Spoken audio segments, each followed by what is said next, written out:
Assalamualaikum warahmatullahi wabarakatuh. Bagaimana kabarnya Anda Soleh Soleha?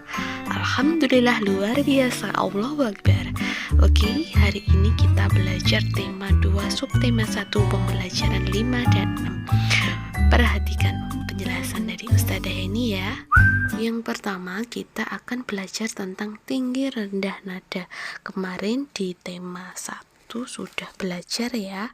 Ini tinggal mengulangi sedikit saja. Tinggi rendah nada adalah cara menyajikan lagu sehingga menghasilkan nada tinggi ataupun nada rendah sesuai dengan notasi lagu. Urutan tinggi rendah nada disebut tangga nada. Tangga nada dapat ditulis dengan notasi angka dan notasi balok. Perhatikan gambar yang Ustadzah sajikan. Nada yang bertitik di bawah berarti nada rendah atau tangga nada oktav rendah. Nada yang tidak bertitik berarti nada sedang atau tangga nada oktav sedang. Dan nada yang bertitik di atas berarti nada tinggi atau tangga nada oktav tinggi. Nah, perhatikan LKS untuk halaman 24. Di situ ada not angka, yaitu angka 1 dibaca do, angka 2 re, 3 mi, 4 fa, 5 sol, 6 la, 7.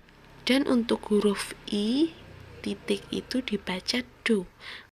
Nah, di LKS itu juga ada lagu burung ketilang. Nah, kalian pastinya sudah tidak asing lagi. Bisa kalian pelajari kira-kira ada nada tinggi, rendah, atau ada nada sedangnya yang mana.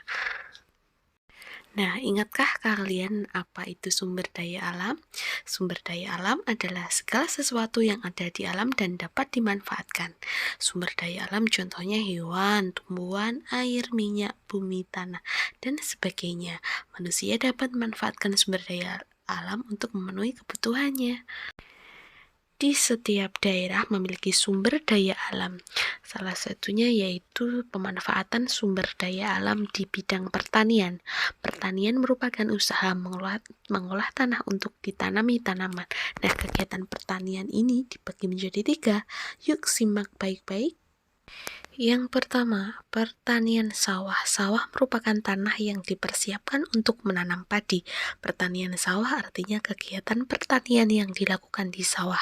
Padi merupakan hasil utama pertanian sawah. Yang kedua ada tegal, merupakan lahan kering yang ditanami tanaman jenis tertentu. Pertanian tegal merupakan kegiatan pertanian yang dilakukan di lahan jenis tegal atau tegalan.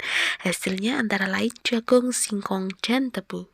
Yang ketiga ada ladang. Ladang merupakan tanah yang ditanami jenis tanaman tertentu dengan tidak diairi.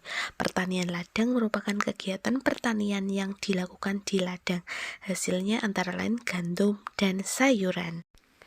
Yang kedua, pemanfaatan sumber daya alam di bidang perkebunan. Nah, perkebunan ini dibedakan menjadi 2. Perkebunan dataran tinggi dan dataran rendah. Perkebunan dataran tinggi terdapat di daerah dataran tinggi. Hasil perkebunan daerah dataran tinggi berupa teh, cengkeh, kopi, pala, buah-buahan, dan sayur-sayuran. Selanjutnya yaitu perkebunan dataran rendah terdapat di daerah dataran rendah. Hasil perkebunan dataran rendah yaitu kelapa sawit. Nah, untuk selanjutnya sumber daya alam di bidang perikanan dibedakan menjadi 2 ya. Yang pertama ada perikanan laut. Perikanan laut dilakukan oleh masyarakat di sekitar pesisir pantai. Perikanan laut merupakan usaha menangkap ikan di laut. Perikanan ini menghasilkan ikan kerapu, tongkol, tenggiri, cumi, dan tuna. Nah, jenis perikanan yang kedua yaitu perikanan darat. Perikanan darat ini usaha pemeliharaan dan penangkapan ikan di darat.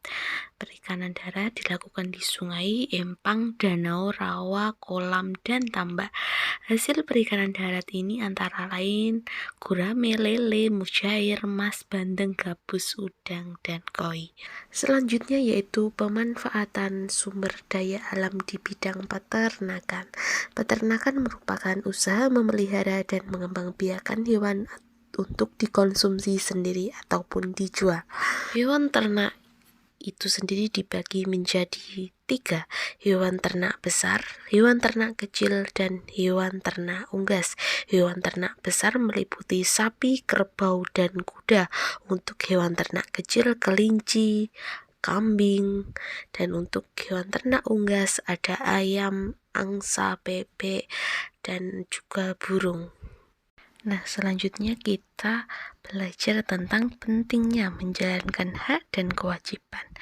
Nah, perhatikan untuk LKS halaman 31, di situ ada Pak Dito adalah seorang guru. Pak Dito ini mengajar dengan jalan kaki setiap hari karena jarak rumah dan sekolahnya dekat. Nah, tahukah kalian mengapa Pak Dito memilih jalan kaki? Karena ingin menghemat BBM atau bahan bakar minyak. Bahan bakar minyak berasal dari minyak bumi. Dengan berjalan kaki saat bepergian jarak dekat, kita telah menghemat minyak bumi. Nah, kalian bisa mencontoh Pak Dito ya. Memanfaatkan kekayaan alam itu merupakan hak semua warga masyarakat. Meskipun begitu, kita juga memiliki kewajiban untuk menghemat penggunaan minyak bumi. Hak selalu diiringi dengan kewajiban. Keduanya tidak dapat dipisahkan, jadi harus berjalan seimbang. Lalu bagaimana kita sebagai warga negara Indonesia yang baik, bagaimana kita dalam melakukan hak dan kewajiban di lingkungan masyarakat? Hak adalah sesuatu yang dapat diterima. Hak sebagai warga masyarakat berarti sesuatu yang dapat diterima seseorang sebagai bagian dari warga masyarakat. Nah, kewajiban adalah sesuatu yang dikerjakan. Sebagai warga masyarakat, kita wajib melaksanakan kewajiban. Nah, hak sebagai warga masyarakat dan kewajiban sebagai masyarakat bisa kalian baca dan garis bawahi ya untuk belajar. Pentingnya melaksanakan hak dan kewajiban antara lain terpenuhi kebutuhan hidup, tercipta suasana rukun dalam bermasyarakat, tercipta lingkungan bersih, aman, tentram dalam hidup bermasyarakat. Semangat belajar dan beribadah di rumah dan selalu jaga kesehatan. Wassalamualaikum warahmatullahi wabarakatuh.